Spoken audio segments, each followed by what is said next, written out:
Howard and I had a long history of working together as colleagues. We were writers on the Spider-Man books at the same time. As I had hired him to write some of the Ghost Rider features in Marvel Comics Presents, so we had worked together, and he had worked for me. I don't think I ever worked for him because I don't think he ever offered me any work, and I'm going to bring that up to him after we get off this call, because Howard and I are very close, and we work really, really, really well together. We make a good team. He can bounce ideas off of me. I respect what he's thrown out there. He respects what I throw back. That was great.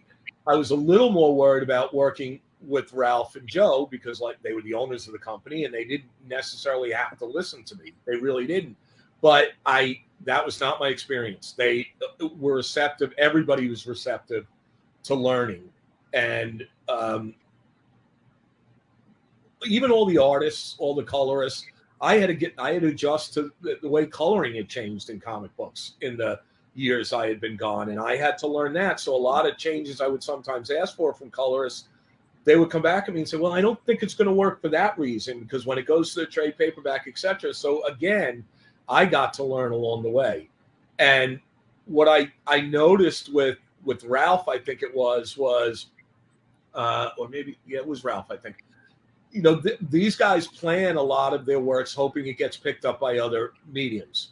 And, you know, movies or TV shows, they had Van Helsing is a good example of that. Yeah, they had that. And that's a part of the goal of that company. And that's a perfectly valid goal. And every comic book company is doing that on some level. They're a little more upfront about that, or they were with me at least.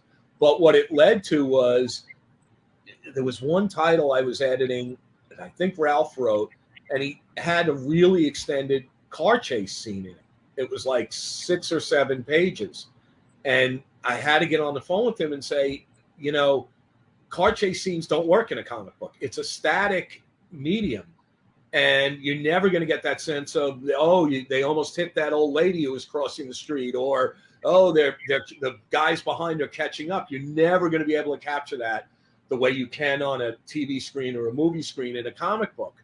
And so I really suggested he cut back on that. There were a million other dramatic moments we could have added before or after that I think would work. And he listened.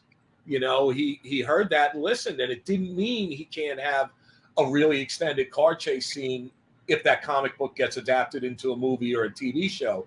But there are ways you should write differently for a static medium than you do for, you know, TV or movies. And they were totally open to hearing all of that.